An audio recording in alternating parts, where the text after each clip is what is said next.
You get asked this question: what makes you different from other speakers, right? That's what people want to know when they're booking you. Why should I book you over this person? The fact that I'm entertaining. I'm going to make you laugh. We're going to have fun. There's going to be activities. I'm going to come out into the crowd and we're going to pump everybody up to a level that maybe you weren't prepared for.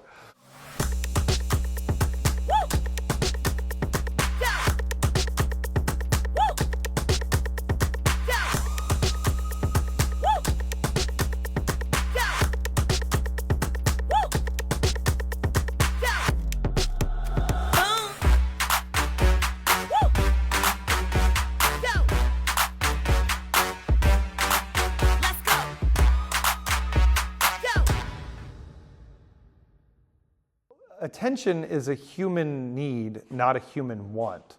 We have this idea that people want attention, but it's actually a human need.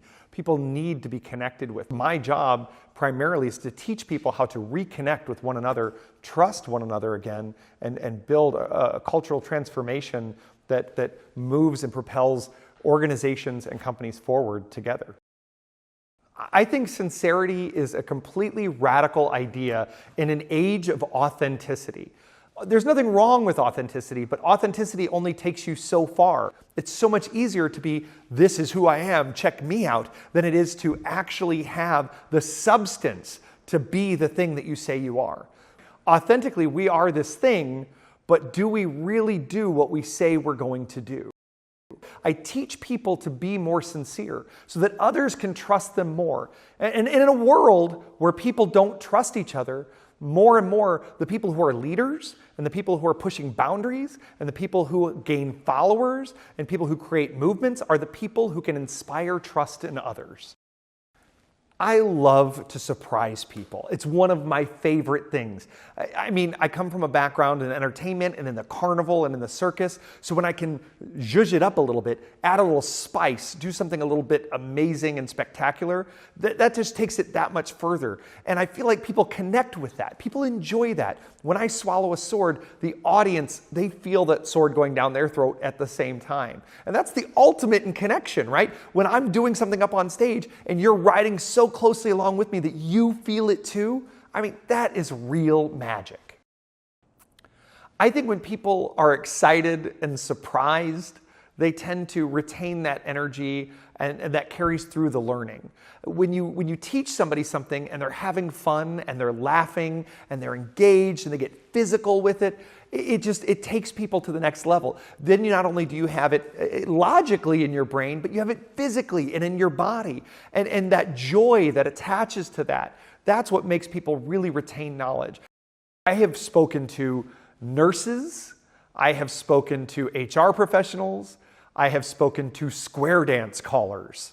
Next week, I'll be speaking to blind business owners for the state of Illinois. I speak for all different kinds of organizations, and I can't even tell you how much I love meeting new people and learning new things. Because when I speak to my audience, I spend a long time, weeks, learning about these audiences, learning what their pain points are, learning what their problems are, learning what they've been going through. I get to be a part of so many different cultures and learn about these various things. And it's life-changing for me, and I hope I'm transforming lives and cultures along the way. When I spoke to the square dance callers, they sent me 10 hours of videos from their previous meetings because they were coming up on this vote to change how they had been doing square dance calling for years. They were going to redo everything. And the old guard was like, no, we don't want to change anything. And the new blood was coming in going, no, we really need to change things if we're going to grow into this century. And so my job was to kick it all off, to get them speaking civilly to one another and prepare their culture for this big transformation, for the big vote. And I'm glad to say that the vote passed. And they were all happy about it, and they all worked together. And they carried it forward. I did my complaint-free talk so that when they talked about it, they spoke with gratitude and honesty and integrity, and that set the tone. I was the opening speaker, and everybody wore their purple challenge bracelets throughout the whole conference, and I got so many emails after that from members that were so excited, and I was watching. I cared. Once I'm done speaking, I'm not done with those people. I kept watching to see, because they didn't vote that day I spoke. It was like 4 days later, and I kept emailing my client and going, did they vote yet? Did they vote yet? How's it going? And when it passed, which most everybody wanted, I was elated. I was so excited. My favorite moment on stage is when I look out there and I see that one person who's on their cell phone. And they're looking at their cell phone and they're not paying attention to what's going on the stage. They're just getting their credit hours or whatever they need to do. And then throughout the talk, I start to see them look up from their phone.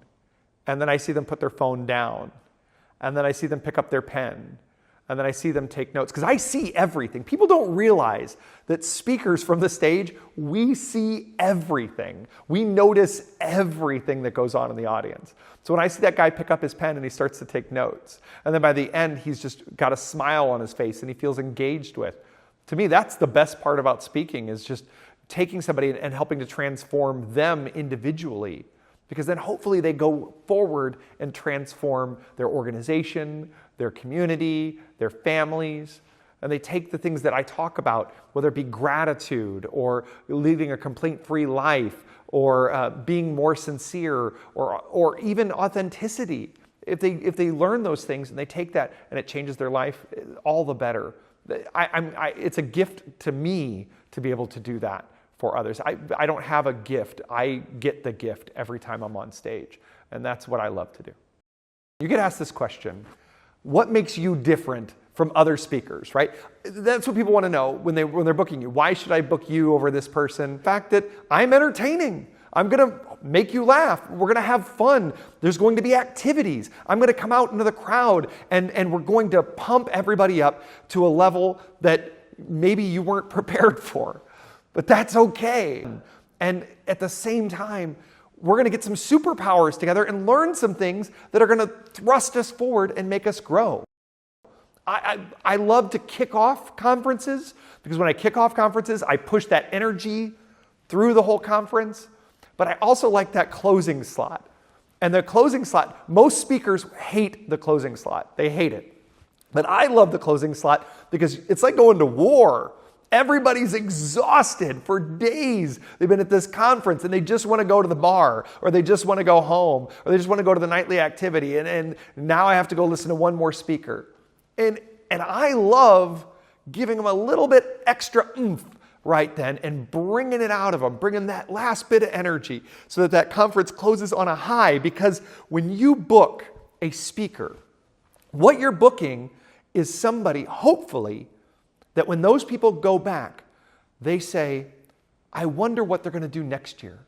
I wonder who they're going to have next year, because these people were so great. I have to come back next year and see who they could possibly bring to top that. And you know what? Being last, they got to top me. And I love that. Cultural transformation is one of those things that seems hard to measure, but we all know when it happens. We all know when Bob from accounting stops coming by our desk and complaining every day, and instead might say something nice about his life. When you stop having the Eeyores in your office who are walking around bringing everyone down, that culture is transformed. When you have leadership who you can trust, that when they say they're going to do something, or they say that this is a value of the company or their own personal value, that they live that value.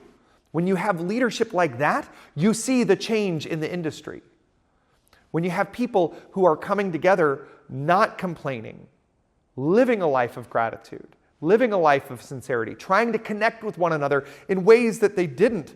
You see cultural change that affects bottom lines, keeps people in the jobs, keeps people coming to work every day happy to be there because they're connected to the people that they work with and they want to see those people. Negativity is about what is missing, emptiness. Positivity is about filling it up. It's about what is present and what is working. And when we focus on what is present and what is working, we get more of what's present and what is working. And when we focus on what is negative, all we see is that negativity. So it's a mindset shift to go from complaining to gratitude. It's simple things. It's having self-awareness. It's being able to witness and see other people for who they are and what they're really saying. It's being open to other people's ideas and really not being so stuck, because nobody likes to be stuck. We all want to move forward. It's about repairing when we make a mistake, having a sincere apology and being able to repair things that we made mistakes instead of planting a flag and digging in deeper. It's the power of debrief, where every day you can go to bed and look at your day and go, I kicked butt today. I want that for you.